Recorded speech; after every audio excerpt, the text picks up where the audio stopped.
Salam alaikum à tous et à toutes. Aujourd'hui, on est avec le professeur Ndiaye et on est sur la LMB, sur la chaîne de la LMB, et on va parler de l'amour du prophète. Alors, professeur, la première question que j'aimerais vous poser, c'est qu'est-ce que l'amour? السلام عليكم ورحمة الله تعالى وبركاته. اللهم صل على محمد وعلى آل محمد كما صليت على إبراهيم وعلى آل إبراهيم في العالمين إنك حميد مجيد. Mashallah, c'est une question très importante. Souvent, malheureusement, on ne parle pas de ce sujet-là, comme l'amour, comme la compassion, comme la tendresse, comme la miséricorde, qui sont des sujets très importants et qui occupent la plus grande partie du Coran. Et, subhanallah, il y a des études qui ont montré qu'il y a des failles dans notre manière d'enseigner l'islam.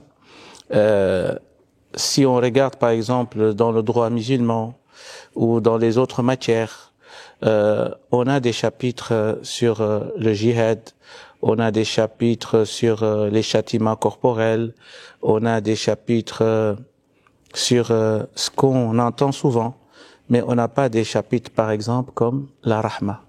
Pourquoi on n'enseigne pas la rahma? Un chapitre dans le droit musulman, un chapitre sur l'adl, la justice, un chapitre sur l'amour du prophète sallallahu alayhi wa sallam, qui est la question que vous venez de poser. Et donc, c'est désolant qu'on n'en parle pas souvent. Et je pense que la thématique que vous avez choisie, donc, nous pousse, Inch'Allah, à la développer et essayer de mettre, Inch'Allah, une lumière là-dessus. Alors, c'est quoi l'amour du prophète sallallahu alayhi wa sallam? L'amour du prophète sallallahu alayhi wa sallam, ce n'est pas ce que beaucoup de gens pensent. Ce n'est pas une prétention. Ce n'est pas un vain mot.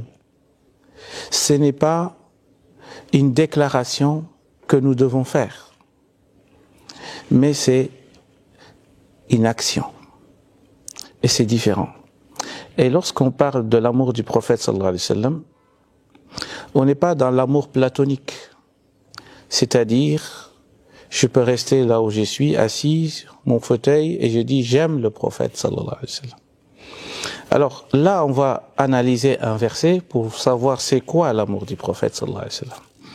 Allah Azza wa Jal nous dit dans la sourate Ali Imran, verset 31, il nous dit قُلْ إِن كُنْتُمْ تُحِبُّونَ اللَّهَ فَاتَّبِعُونِي يُحْبِبْكُمُ اللَّهُ. Vous voyez, le prophète sallallahu alayhi wa sallam, il nous a orienté lui-même sur c'est quoi l'amour du prophète sallallahu alayhi wa sallam. Dites, si vous aimez Dieu, suivez-moi. Donc l'amour du prophète, c'est quoi? C'est suivre le messager, suivre Allah Azza wa Jal, être en phase avec les recommandations d'Allah et être en phase avec le prophète sallallahu alayhi wa sallam. Donc aimer le prophète, c'est quoi? C'est suivre le prophète sallallahu alayhi wa sallam.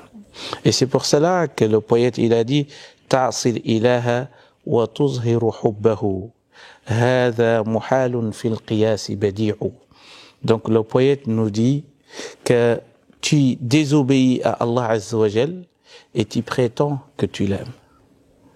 Il dit que c'est une analogie fausse, parce que ce que tu prétends et ce que tu fais lorsqu'on te voit agir, c'est diamétralement opposé. Et c'est pour ça que le poète, il termine, il dit « Innal muhibba liman yuhibbu muti'u » C'est lui qui aime, et c'est lui qui l'aime, il doit l'obéir, il doit suivre ses pas.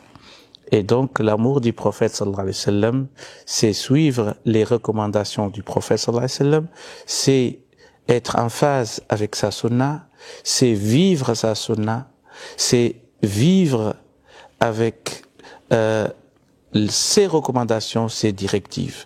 Lorsqu'on on se conforme à cela, à ce moment-là, on pourra dire qu'on aime le prophète Muhammad sallallahu alayhi wa sallam.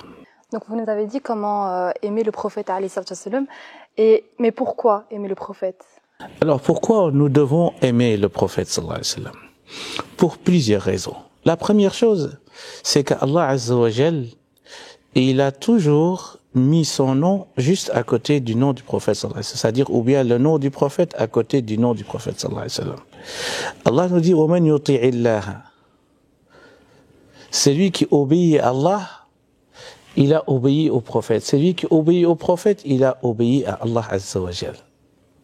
Et donc, ce qui veut dire quoi? Ce qui veut dire que aimer le prophète, comme on a dit, c'est suivre le prophète. En quoi? On le suit parce que Allah Azza wa Jal, il nous a donné des directives, il nous a donné des recommandations, et donc on doit l'aimer. Dans quel sens? Et là, je vais donner un exemple très simple. Le prophète sallallahu alayhi wa sallam, il a dit, ne buvez pas l'alcool. D'accord? Ça, c'est un ordre qui vient de Dieu, mais qui passe par le prophète sallallahu alayhi wa sallam. Maintenant, moi, mon nafs me dit, vas-y, tu peux boire, ça fait plaisir parce que tu as envie de boire. Vous voyez? Et donc, c'est quoi? Pourquoi nous devons aimer le prophète? C'est-à-dire, pourquoi nous devons le suivre? Parce que là où mes penchants, là où mes désirs sont, je dois les abandonner pour aller vers le désir du prophète sallallahu alayhi wa sallam. Et donc, aimer le prophète, c'est quoi? On peut dire ça autrement. C'est délaisser ses désirs, étouffer ses penchants pour se conformer aux désirs et aux penchants du prophète sallallahu alayhi wa sallam, tel que recommandé par Allah Azza wa Jal. Et c'est pour cela que le prophète sallallahu alayhi wa sallam, il nous dit, la yu'minu ahadukum hatta yakuna hawahu taba'an lima ji'tu bihi. Personne d'entre vous ne sera véritablement croyant tant que ses passions, ses désirs, ses penchants ne sont pas en phase, ne sont pas conformes à ce que j'ai recommandé. Vous voyez?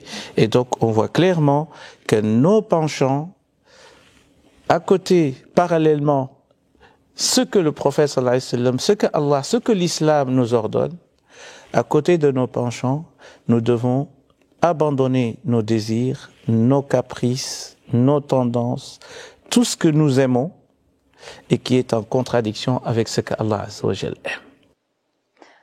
On a parlé de notre amour, mais comment s'est traduit l'amour du prophète alayhi salatu wassalam? Très bien.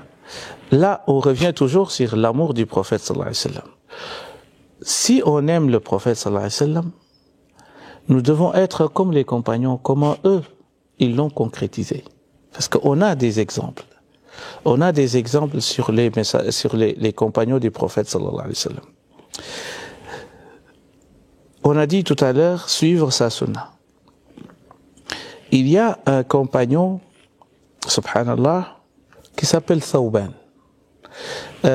Thawban, un jour, il a rencontré le prophète sallallahu alayhi wa sallam, alors qu'il avait un visage pâle, triste. Et le prophète sallallahu alayhi wa sallam, il lui dit, qu'est-ce que tu as? Est-ce que tu es malade? Anta saqim. Est-ce que tu es malade? Il lui dit, non, du tout, je ne suis pas du tout malade. Sauf que je t'aime autant. Et quand je suis à la maison, j'ai envie de sortir et venir te voir, te rencontrer, parler avec toi, discuter avec toi. Mais il y a des moments où je me rappelle de la mort. Et quand je me rappelle de la mort, il y a une idée qui me vient en tête, c'est quoi? C'est que lorsque moi je vais mourir et que toi, sallallahu alayhi wa sallam, tu vas mourir, tu seras au paradis. Et je sais qu'Allah Azza wa Jal, il va t'élever à un grade ou un stade au sein du paradis que peut-être moi, si je rentre au paradis, peut-être je ne serai pas à la même place que toi. Et c'est ça qui me chagrine. Et c'est ça qui me rend triste. Parce que là, je peux te voir quand j'ai envie, je sors de chez moi et je vais venir chez toi, te rencontrer, te côtoyer, manger avec toi, boire avec toi. Mais je sais qu'un jour viendra, ce sera au paradis. Si j'ai la chance d'entrer au paradis, peut-être je ne te verrai plus. ou bien nous serons plus comme maintenant, dans une même assemblée. Parce que toi, tu as un grade supérieur. Tu seras avec les prophètes et les messagers. Et là, le prophète, sallallahu alayhi wa sallam, il n'a pas répondu. Il a attendu que Jibril descende sur terre pour apporter la révélation. Et là, Allah Azza wa Jal dit وَمَنْ يُطِعِ اللَّهَ وَالرَّسُولَ فَأُولَئِكَ مَعَ الَّذِينَ أَنْعَمَ اللَّهُ عَلَيْهِمْ من النبيين والصديقين والشهداء والصالحين وحسن أولئك رفيقا. Allah Azza wa Jal, il descend, il va répondre à ce compagnon. Subhanallah. Donc c'est Allah Azza wa Jal qui entend une discussion entre un compagnon simple avec le prophète sallallahu alayhi wa sallam, et Allah il fait descendre le Coran. C'est ce qu'on appelle dans l'exégèse du Coran les causes circonstancielles de la descente des versets et des sourates. Asbab an-nuzul. Et là, qu'est-ce que dit ce verset? Ce verset dit وَمَنْ يُطِعِ اللَّهِ. C'est lui qui obéit à Allah Azza wa Jal. C'est lui qui obéit au prophète sallallahu alayhi wa sallam. Il sera, le jour du jugement dernier, il sera au paradis avec les prophètes et les messagers. Il sera avec eux dans la même assemblée. Ma'al nabiyyin wa siddiqin, et les gens véridiques. Siddiqoun, ce sont les gens qui ont le rang qui est juste en dessous des prophètes. On les appelle as-siddiqoun, les gens véridiques. Wa shuhada, les martyrs. Wa salihin, les vertueux. Donc, tes compagnons au paradis seront les prophètes, les gens véridiques, les martyrs et les gens vertueux. Et Allah ajoute à la fin de ce verset, il dit wa hasuna ulaika rafiqa. Quel magnifique compagnon, ou quel magnifique compagnonnage. Masha'Allah, c'est une très très belle histoire. Qu'est-ce qu'il disait? Est-ce que vous avez aussi d'autres exemples de compagnons, d'autres exemples, comment eux montraient leur amour au prophète alayhi salam? Qu'est-ce qu'il disait? L'exemple le plus saillant, c'est Anas ibn Malik. Anas, on le surnomme Khadimur Rasoul, le serviteur du prophète sallallahu alayhi wa sallam, à bas âge. Donc, on parle de 12 ans qu'il a été chez le prophète sallallahu alayhi wa sallam, et que c'est le prophète qui l'a éduqué, et que lui-même, il disait, où le prophète sallallahu alayhi wa sallam a dit beaucoup de hadiths, de propos sur Anas ibn Malik. Anas, qu'est-ce qu'il disait? Il a dit un jour au prophète sallallahu alayhi wa sallam, Mata sa'a, c'est quand le jour du jugement dernier? Et le prophète sallallahu alayhi wa sallam, et ça fait partie des techniques du bon professeur. Un excellent professeur, il ne répond pas directement aux questions. Il regarde ce qui va intéresser peut-être plus, c'est lui qui pose les questions. Parfois, tu poses une question, la réponse que je vais donner peut-être ne sera pas utile pour toi. Et donc, je vais orienter la question ailleurs pour que ça soit beaucoup plus utile. Et ça fait partie des enseignements du prophète sallallahu alayhi wa sallam. Donc, le compagnon Anas lui dit, Mata sa'a. Donc, la question, elle est précise. C'est quand le jour du jugement dernier? Regardez la réponse du prophète. Wama adatta laha. Comment tu t'es préparé pour ce jour? Donc lui, il répond, il renvoie une question. On lui pose une question, il renvoie encore une question. Alors, qu'as-tu fait jusqu'à maintenant? Comment tu t'es préparé pour ce grand jour? Et regardez la réponse de Anas. Anas lui dit, illa anni uhibbuk. Ma réponse, c'est que comment je me suis préparé pour ce grand jour, c'est que je t'aime. C'est tout ce que je peux te dire. Et là, le prophète sallallahu alayhi wa sallam lui dit, Al-mar'u ma'a man ahab. Si tu aimes quelqu'un, même si tu n'as pas fait autant de hasanat, autant de bonnes actions pour accéder au paradis au même niveau que cette personne, ton amour, l'élan d'amour que tu as envers cette personne peut être un tremplin pour toi pour accéder à un grade que tu ne mérites pas. Vous voyez? Donc ça veut dire quoi? Ça veut dire que l'amour, elle est beaucoup plus forte ou beaucoup plus fort que même les actions. Même toutes les actions, toutes les adorations, l'amour du prophète sallallahu alayhi wa sallam, quand tu l'aimes, tu auras ce que tu ne mérites pas. Tu mérites peut-être un paradis 2e étage ou 3e étage. Et si tu aimes le prophète, il sera au Firdaus avec lui. Pourtant, tu n'as pas fait autant de hasanat, autant de bonnes actions, mais par l'amour que tu portes pour lui, et là, tu vas accéder au plus haut degré du paradis. Et regardez Anas, qu'est-ce qu'il a dit juste après. Et même les compagnons, beaucoup, ils ont dit les mêmes propos qu'Anas. Ils ont dit « Fama farihna fil islami akthara min hadha al-hadith » On n'a jamais été autant heureux lorsque nous sommes devenus des musulmans, plus que ce jour. Parce que là, on a un témoignage du prophète sallallahu alayhi wa sallam qui nous dit que même si lui, il a fait plus que nous, mais par notre amour, on peut être avec lui au même endroit au paradis. Justement, quels sont les signes prouvant notre amour au prophète? C'est-à-dire le fait que la personne ait l'envie de le voir ou de le rencontrer. Madarij al-Salikin, qui est un livre sur la spiritualité, très intéressant d'ailleurs, il nous dit, il a énuméré quelques points qui sont les signes de notre amour du prophète sallallahu alayhi wa sallam. Il nous dit la première chose, ou parmi les signes, at-tashawwuq, c'est-à-dire le fait que la personne ait l'envie de le voir ou de le rencontrer.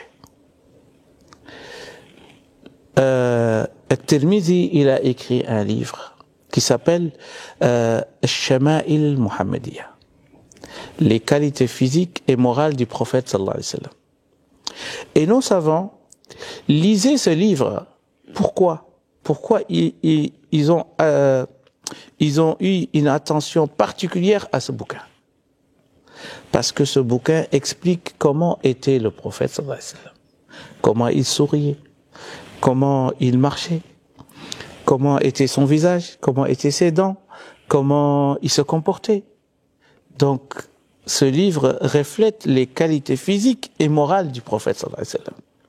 Et les savants nous disent, si tu veux rencontrer le prophète sallallahu alayhi wa sallam dans tes rêves, il faut lire ce bouquin et le lire, parce qu'à chaque fois que tu vas le lire, c'est comme si tu le voyais, parce que c'est son portrait qui est dressé dedans. Et donc, au fur et à mesure que tu vois son portrait, et que tu vois comment il souriait, il se peut qu'Allah Azza wa Jal te donne cette opportunité de le voir dans tes rêves. Parce que généralement, lorsqu'on pense de quelque chose, quotidiennement, ou bien on est préoccupé par quelque chose, pendant la nuit, cette chose peut nous revenir dans nos sommeils. Et donc, c'est pour cela que Ibn al-Qayyim, il nous dit « At-tashawwuq ». Et c'est ce qui est arrivé à Thawban, que je viens de raconter son histoire. Parce que lui, tellement qu'il aime le prophète sallallahu alayhi wa sallam, et que là, il est assis, réfléchir, un jour viendra, on sera plus ensemble. Vous voyez? Parce qu'il est attaché au prophète sallallahu alayhi wa sallam, il l'aime. Et donc, il a envie d'être avec lui. Et ça, c'est un point également, lorsqu'on aime quelqu'un, on a envie, écoutez bien Ibn al-Qayyim ce qu'il dit, il dit, on a envie d'être avec lui, mais être avec lui seul. Allahu Akbar, seul. C'est comme quand tu es amoureuse d'une femme, ou une femme est amoureuse d'un homme, tu as envie d'être seul avec cette personne. Créer cette intimité. Et c'est pour ça qu'amour d'Allah Azza wa Jal, pour l'avoir réellement, c'est pendant la nuit, surtout le dernier tiers de la nuit, où tu es seul dans le noir, et là, tu invoques le Seigneur Allah Azza wa Jal. Et c'est pour cela, Rabi'a al-Adawiyya, qui est une femme connue dans l'histoire comme une femme, la femme presque, on peut dire, la plus spirituelle dans l'histoire de l'islam. Et elle disait أحبك حبين حب الهوى وحبا لأنك أهل لذاك فأما الذي هو حب الهوى فشغلي بذكرك عمن سواك وأما الذي أنت أهل له فكشفك للحجب حتى أراك. Elle disait Allah, je t'aime. Mais comment? Il dit deux sortes d'amour qui sont différentes. La première, c'est quoi? C'est que je vois, j'ai conscience que tu mérites mon amour. Vous voyez, j'ai l'intime conviction que tu mérites mon amour. Mais le deuxième amour que j'ai pour toi, c'est que tu m'as comblé de privilèges. Et parmi ces privilèges, c'est que le fait que je te vois avec mon cœur, je te sens, je te ressens, Allah Azza wa Jal. Et c'est pour cela que Rabi'a al-Adawiyya, pendant la nuit, lorsque tout le monde s'enfermait, et elle disait que le mari, c'est-à-dire l'amoureux et l'amoureuse, les couples, les mariés, se sont enfermés dans leur chambre tout seuls. Il dit, moi aussi, je m'enferme avec Allah Azza wa Jal pendant toute la soirée parce que c'est lui que j'aime. Et donc, c'est très important de savoir que si on aime quelqu'un, on doit avoir cette envie d'être avec. Mais aussi, comme on a dit, suivre ses traces et aussi en parler. C'est comme quand tu aimes, par exemple, un plat, ou bien quand tu aimes une voiture, ou quand tu aimes une maison, ou quand tu aimes un cheval, ou quand tu aimes, je ne sais pas quoi, un GSM, une marque je ne sais pas quoi, tu en parles souvent. Et c'est pour cela que si véritablement on aime le prophète sallallahu alayhi wa sallam, on doit en parler. On doit méditer sur son être, sur son comportement. Troisième point également qui montre et qui prouve qu'on aime le prophète sallallahu alayhi wa sallam parmi ces signes, c'est de se conformer à l'éthique et à la moralité du prophète sallallahu alayhi wa sallam. Tu dois savoir donc comment il se comportait. Alors qu'Aïcha radiyallahu anha nous a dit kana khuluquhu al-Qur'an. C'est-à-dire que le prophète sallallahu alayhi wa sallam, son comportement était le Coran. Et donc tu dois aller voir dans le Coran comment était le prophète sallallahu alayhi wa sallam. Et essayer d'être généreux, essayer d'être humble. ولو كنت فظا غليظ القلب لانفضوا من حولك. Le Coran nous dit, si le prophète sallallahu alayhi wa sallam avait un cœur dur, s'il était rude, s'il avait un comportement insupportable, on n'aurait jamais vu les compagnons autour de lui. Parce que c'était quelqu'un d'humble, quelqu'un qui est aimable, quelqu'un qui est social, quelqu'un qu'on aime côtoyer. ولو كنت فظا غليظ القلب لانفضوا من حولك. Et donc, voici quelques signes qui montrent que si on aime le prophète sallallahu alayhi wa sallam, suivre sa sunna, être en phase avec lui, se comporter comme lui se comportait, aimer être avec lui, et tant d'autres éléments qui prouvent, Inch'Allah, notre amour du prophète sallallahu alayhi wa sallam. Allahumma salli ala Muhammad wa ala ali Muhammad wa barik ala Muhammad wa ala ali Muhammad kama barakta ala Ibrahim wa ala ali Ibrahim fil alamina innaka hamidun majid. Merci professeur d'avoir répondu à nos questions sur cette belle thématique. Donc on remercie aussi les téléspectateurs qui regardent notre émission tous les soirs, donc 45 minutes avant le ftour. Donc voilà, un grand merci pour votre intervention, en espérant que ce soit profitable à tous, Inch'Allah. Barakallahu fikum. Merci beaucoup pour cette invitation.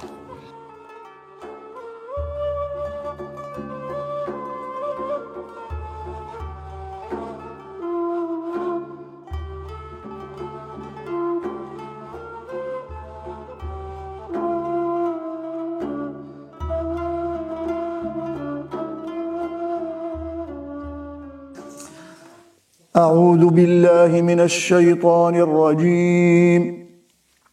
بسم الله الرحمن الرحيم. الرحمن علم القرآن خلق الإنسان علمه البيان. الشمس والقمر بحسبان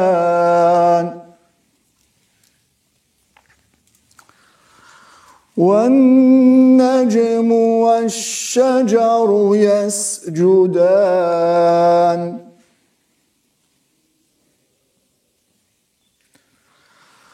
والسماء رفعها ووضع الميزان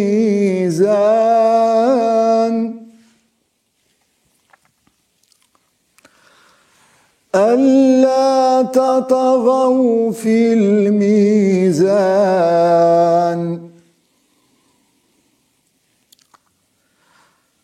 وأقيموا الوزن بالقسط ولا تخسروا الميزان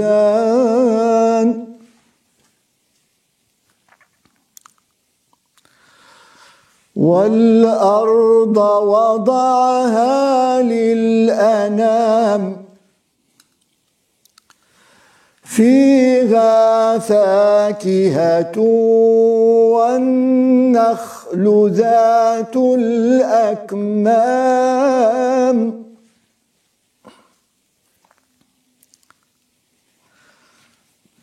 والحب ذو العصف والريحان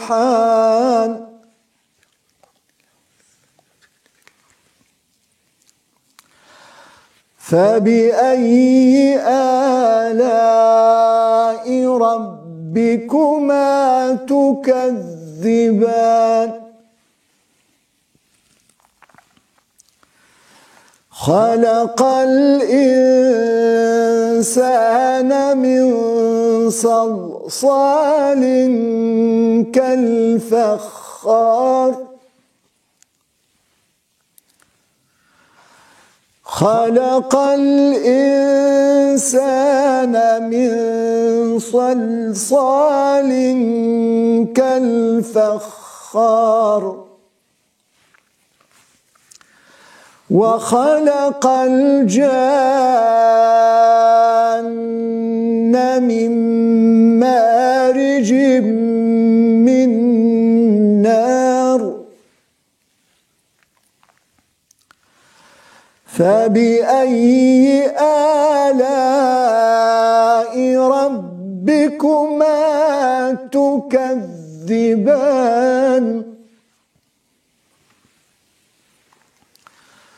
رب المشرقين ورب المغربين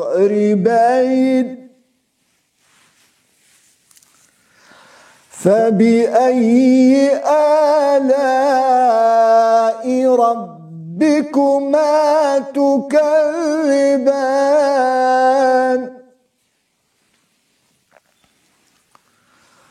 مرج البحرين يلتقيان بينهما برزخ لا يبغيان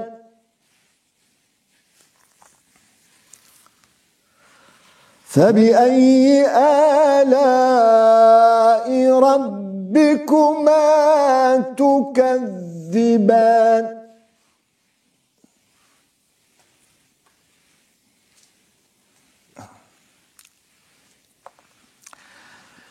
يخرج منهما اللؤلؤ والمرجان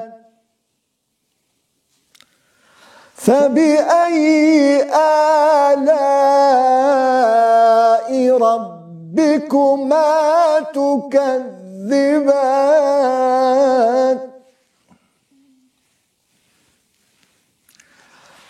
وله الجوار المنشآت في البحر كالأعلام فبأي آلاء ربكما تكذبان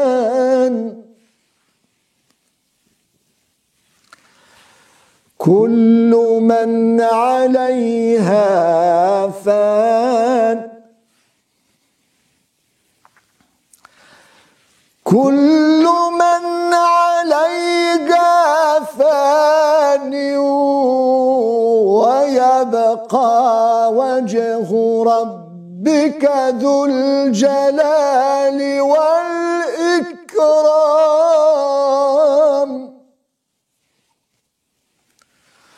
ويبقى وجه ربك ذو الجلال والإكرام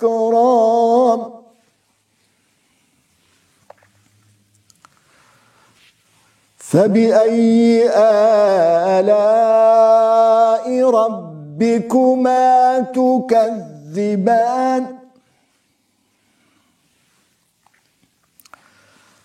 يسأله من في السماوات والأرض كل يوم هو في شأن فبأي آلاء ربكما تكذبان سنفرغ لكم أيها الثقلان فبأي آلاء ربكما تكذبان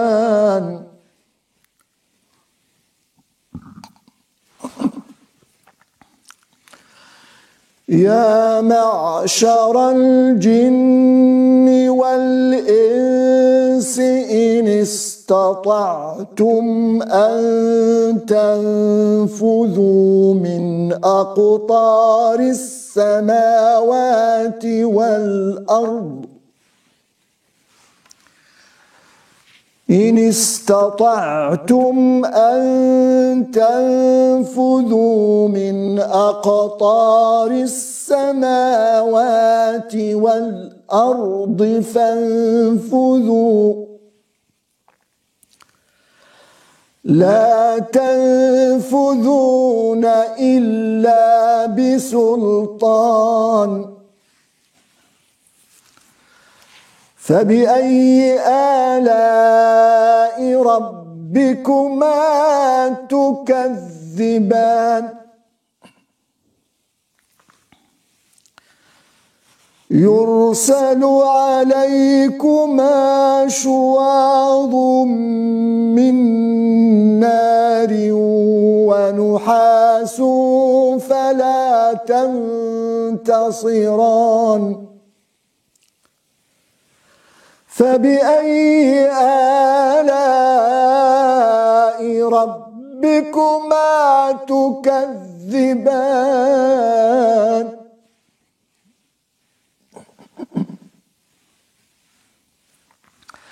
فإذا انشقت السماء فكانت وردة كالدهان فبأي آلاء ربكما تكذبان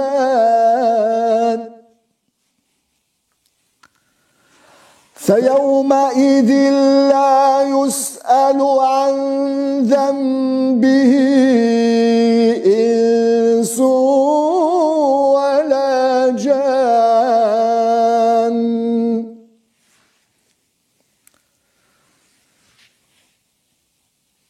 فبأي آلاء ربكما تكذبان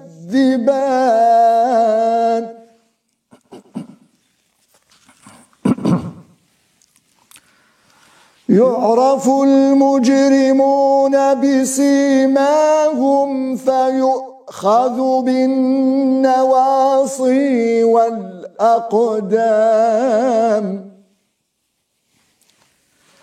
فبأي آلاء ربكما تكذبان هذه جهنم التي يكذب بها المجرمون يطوفون بينها وبين حميم آن فبأي آلاء ربكما تكذبان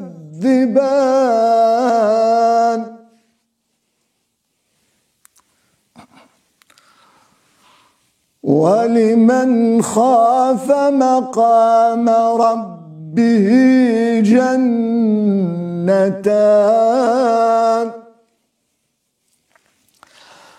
ولمن خاف مقام ربه جنتان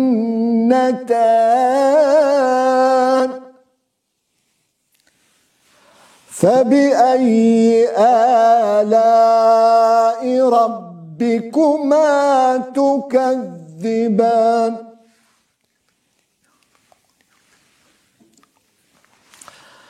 ذواتا أفنان فبأي آلاء ربكما تكذبان فيهما عينان تجريان فبأي آلاء ربكما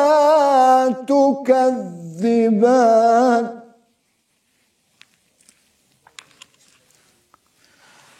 فيهما من كل فاكهة زوجان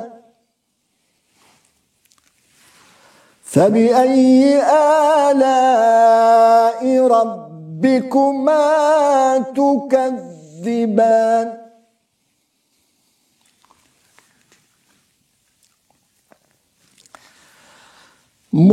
متكئين على فرش بطائنها من استبرق وجنى الجنتين دان فبأي آلاء ربكما تكذبان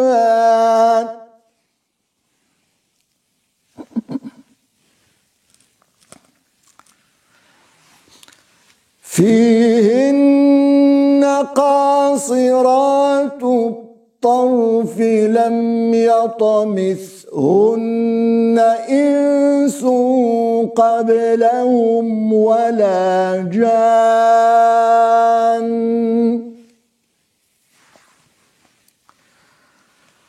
فبأي آلاء ربكما تكذبان كأنهن الياقوت والمرجان فبأي آلاء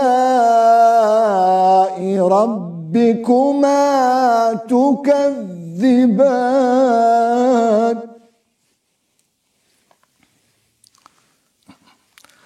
هل جزاء الإحسان إلا الإحسان فبأي آلاء ربكما تكذبان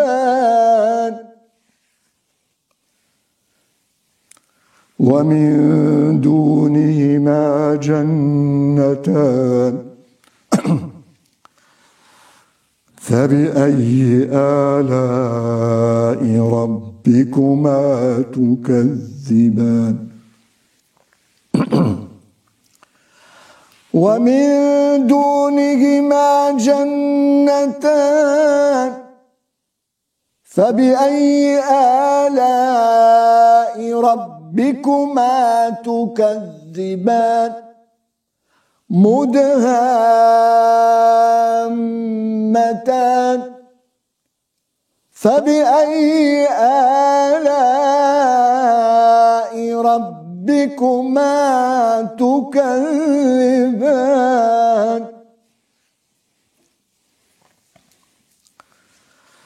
فيهما عينان نضاختان فبأي آلاء ربكما تكذبان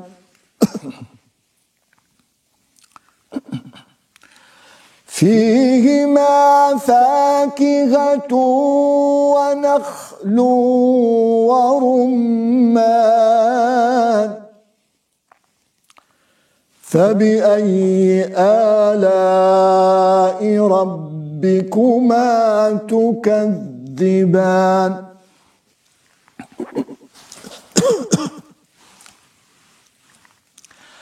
فيهن خيرات حسان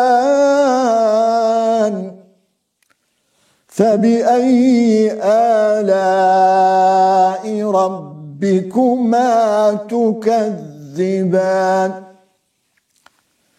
حور مقصورات في الخيام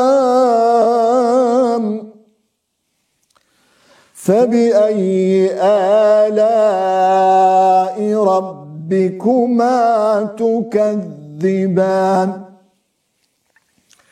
لم يطمثهن إنس قبلهم ولا جان فبأي آلاء ربكما تكذبان متكئين على رفرف خضر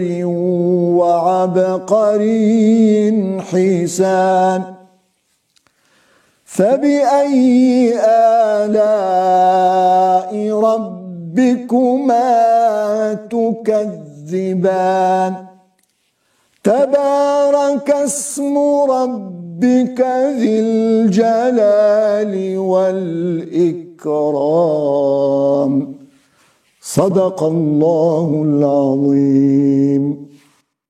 الله أكبر الله أكبر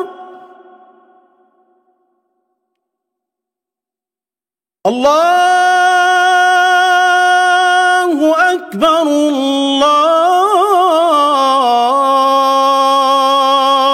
الله أكبر أشهد أن لا إله إلا الله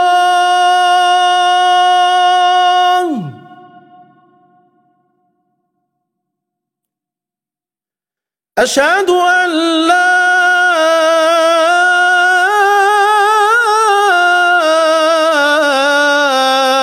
إله إلا الله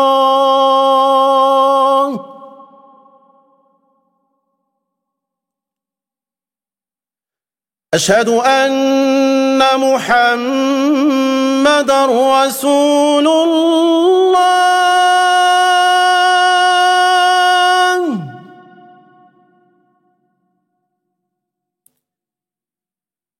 أشهد أن محمدًا رسول الله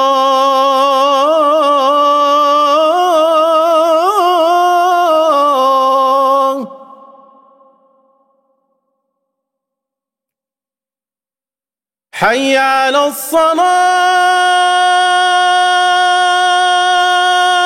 الصلاة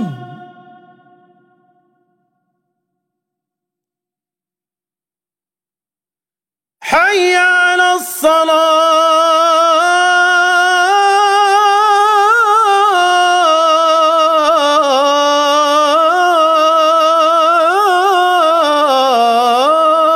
الصلاة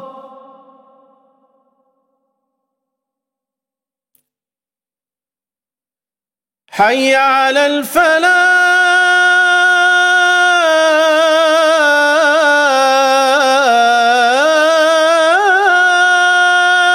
الفلاح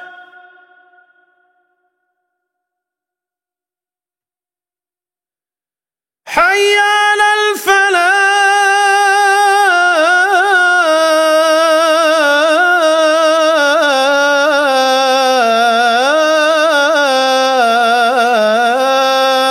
الفلاح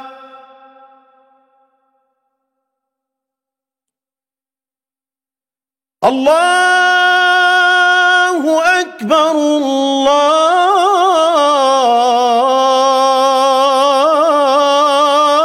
الله أكبر لا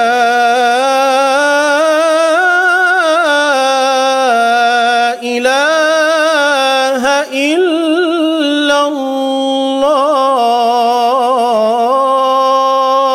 الله اللهم لك صمت وعلى رزقك أفطرت ذهب الظمأ وابتلت العروق وثبت الأجر إن شاء الله